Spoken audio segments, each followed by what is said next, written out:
GM. Today's lesson, just a random thought in my mind. Most people don't have a clue what they're talking about, so you don't need to listen to them.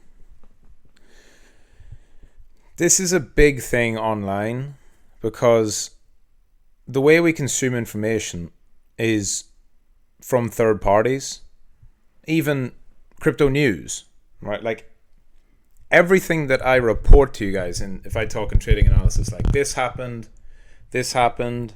somebody sold, this company's buying Bitcoin, Michael Saylor's buying more Bitcoin, someone just got liquidated, this person's bullish on this coin, whatever it is, there's a bunch of stuff, but everything you hear is secondhand information. The only true, objective, first-hand information you're ever going to get is from the chart. It's what are the candlesticks saying themselves, right? And it doesn't mean you have to do nothing and only look at the chart and never consider any outside opinions. But honestly, most people put too much weight on the opinions of others and not enough on their own process. This is certainly something I was guilty of when I started trading.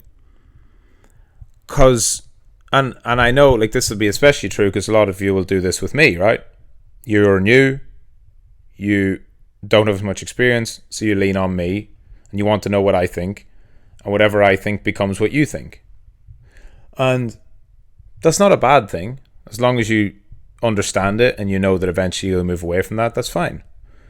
But it's something that I feel I have a duty to remind you of, because some of you will not be aware, some of you are aware, many of you are aware, some of you will not be aware. I mean, when I first started trading, I wish I had someone to learn from, like a single person, because the way I learned instead was by following loads of people on Twitter and watching loads of YouTubers, and so I got the whole host of complete fucking dog shit advice that cost me loads of money. Now when I say cost me, it was my decision. Even though I bought and sold based off of bad information from bad YouTubers or Twitter people, it's still me that did it. I still have ownership of it. But you have this mishmash of good and bad information. And what you realize over time is that everyone's right and wrong about the same amount. It's kind of funny. Because it's just like, the perfect example is Jim Cramer. People shit on Jim Cramer that he's like the ultimate counter signal and Cramer, inverse Cramer, These people weren't around in 2020, in 2021, when everything he said was right. He's a bull market influencer. His job is to shill the bags of whatever fucking, BlackRock or whatever Wall Street institution is paying him. But when it's a raging bull market, he's a genius, because all he does is get bullish on stocks. And then in 2022 and 2023, when it was less up only, it was brutally down in 2022, whereas it was sideways and choppy in 2023, he would say stuff and it would be wrong. But the only thing that you really want to do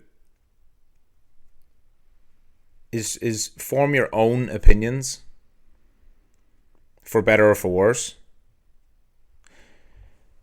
And even like a lot of times when you read a lot of stuff on Twitter, you just subconsciously start to form opinions that aren't your own. And it is hard. And at the stage I'm at, I use Twitter a lot for sentiment. Right? And I purposefully allow sentiment to guide my opinion. Because if you're able to get a really deep look at what hundreds and hundreds of people are saying, such as like YouTube or Twitter comments and stuff, that can be a good idea for a rough guide of sentiment. But remember, sentiment's not positioning. That could be just brokies crying. You have a bunch of brokies crying about Bitcoin being bearish. But if they don't have any money, they don't own any Bitcoin. They're certainly not short Bitcoin. I mean, it doesn't matter. Just the same as you can have a talking head, a big influencer, even if they're a billionaire macro investor and they have this big, I'm bullish on this. Cool, well, you're just one person. You can't move the market. And also, this was the biggest learn I had myself after trading for a while. So I traded for several years, consistently profitable, making money. But I know that my ideas are also wrong, maybe as much as half the time. That's just the reality. Because when it comes down to it, anyone can say, oh, buying Bitcoin and just wait long enough and you'll be right. But that's not how you trade. That's not how you invest. That's not how you actually make money. The way you make money is to have many different ideas. I think if this happens, then this could happen. So I'm going to buy this coin. I think that if this happens, the market's not expecting it, this could be bearish. So I'm going to sell. You have a bunch of different ideas, but over time, about half will be right. And that is totally fine, because in crypto, the upside is exponential. All you have to do is manage your risk, and your upside is far greater, even than 2 to 1. If you can be right in crypto with your long-term thesis on spot bags, and you're right half the time, my God. Right? You limit your downside. Your upside is hundreds of percent. You don't even need to be right half. If you have 5 or 6 positions over a span of 2 or 3 years, and 3 of them are right, but they're like 10x winners, you fucking smashed it. And the point of that is that when you see people on Twitter, it's so easy to think that what they say is somehow objective. It's not. Everything everyone says, including me, has bias in it. We try to be as objective as possible, and I feel that you can listen to me. I'm the first person to say it, don't blindly listen to me, but I feel you can listen to me, and I'm confident in it because I know I'll never mislead you purposely. People on Twitter and YouTube, they will mislead you purposely because they're trying to sell you something. I have nothing to sell you because you're already here. Tate does the selling. I do the teaching. I don't need to sell shit. It's a good position to be in. If that wasn't the case, I wouldn't be here. I'm not a fucking marketer, right?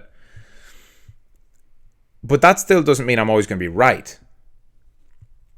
It's just super, super important. Because you can read the way, maybe I'll phrase it this way, because this has been something I've been thinking about. The way I read Twitter is the way I imagine you guys read trading analysis. Right? Where it's a bunch of thoughts that are coming from someone who you find to be someone you trust, or someone you listen to, or someone whose opinion you value. Right?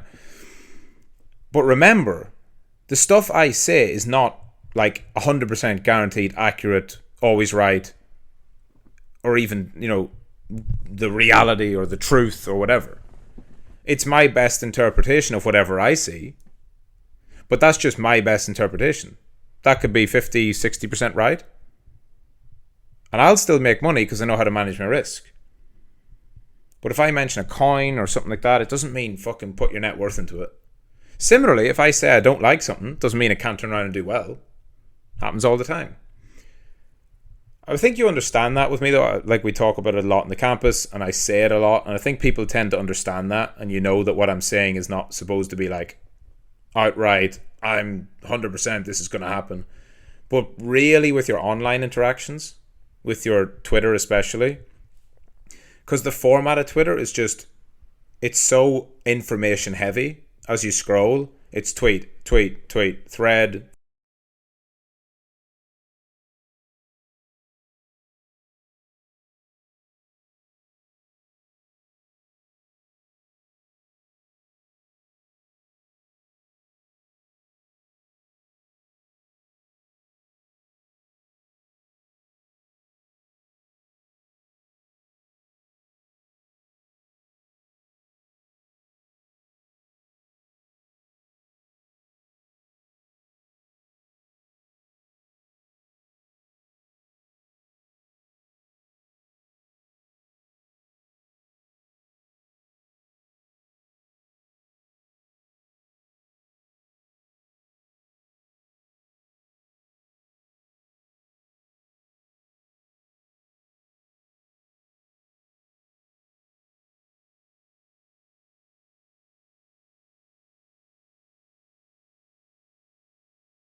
thread, tweet, video, thread, and it's just blasting you with information. And if your whole feed is curated towards crypto, like mine is, pretty much just all crypto and some random fights, but I think they show up in everyone's feed, then you're seeing like just so much shit. Airdrop this, and here's my top 10 gems, and here's a thread of, why you should be bearish, and here's a thread about why you should be bullish. And if you're not really careful, you can just get sucked in and just be a consumer. That's all you're doing, right? You're just consuming. You're mindlessly consuming their garbage content. And it's all really in the hope. It's a bit like the lottery. It's just, well, I'm scrolling this because there might be some little golden nugget within here that makes me loads of money. When in reality, all those people screaming at you through Twitter, they're only right half the time anyway. And that golden nugget that you're waiting for is probably in the charts if you just go and do your own research. And a certain amount of it, a certain part of it, lends itself well. Now this is kind of tricky, but a certain part of it lends itself well to people who are a bit more headstrong, don't like to listen to others, a little bit like independent. That's very tricky though, because those type of people who don't listen to anyone, they tend to blow up more and fuck everything up. But they are also better at being independent thinkers. So please don't think it's, oh yeah, I don't listen to anyone. Yeah, I'll go my own way. Yeah, cool. I've seen a million people do that and they've all fucking gone to zero. There's a certain balance between being able to listen to differing opinions and also having your own opinions. And then there's a quote by Peter Brandt, strong opinions weakly held. It's a good quote. It's a quote from Market Wizards when Peter Brandt was interviewed. Peter Brandt's the old boomer technical analysis trader. Who's a G in his own right. Strong opinions weakly held. Meaning, when you have an opinion and you have a trade idea and you're going to execute it, it should be a strong opinion. You should not take a trade on a weak opinion. Yeah, I think AKT might maybe do okay. It might be that it should be maybe a top 10 project. Maybe it'll go 2 or 3x if the bull market's really good. If I thought that, I wouldn't fucking touch it. That's a weak opinion.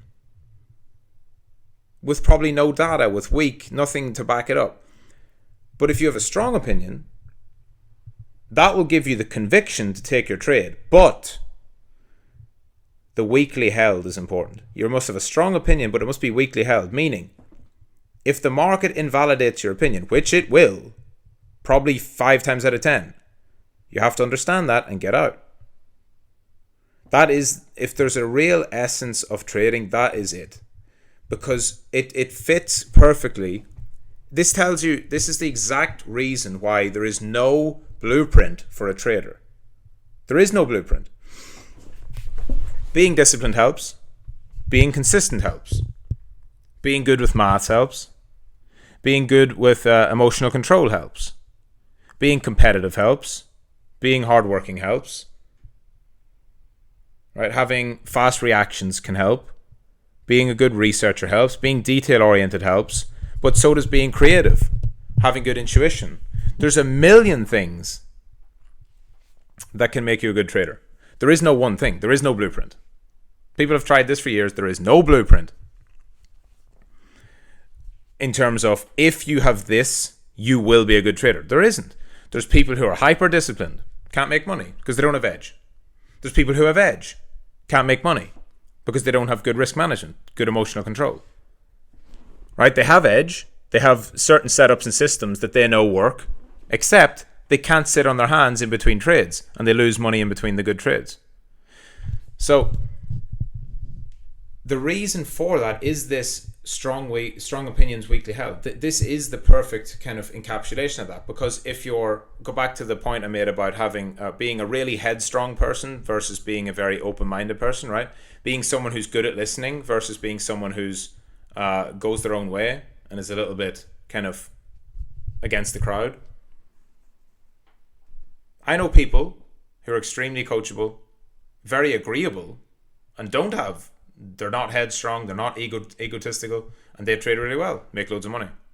I also know people who are pure contrarians, who are amazing traders, and they just constantly would not listen to other people. They'll listen, but they'll always make their own decision. So it's like, if both of those are true, then where's the actual answer? The answer lies in that Strong Opinions Weekly held. Because even my most contrarian trader friend is very quick to say when he's wrong. So it's not about being a contrarian by nature, a contrarian person. Contrarian means you go the opposite, essentially. It doesn't mean that. It doesn't mean just automatically saying, I'm doing the opposite, I'm doing the opposite. No. It's like, everyone's bearish here, per my analysis. I'm going to be bullish, but I'm wrong if it makes a new low. That's literally it. I'm going to get aggressively long because I think people are wrong and that the market's not going to go to a new low. But if it goes to a new low, I'm out. Strong opinion. I'm strong in my opinion that the bottom's in. Weekly held, but if it goes to new lows, I'm out. That's something you should all work on. It's something I'm still working on. It's something you will always work on. Every trader can always work on this. Having your opinions, having conviction, but also being able to know when to abandon them.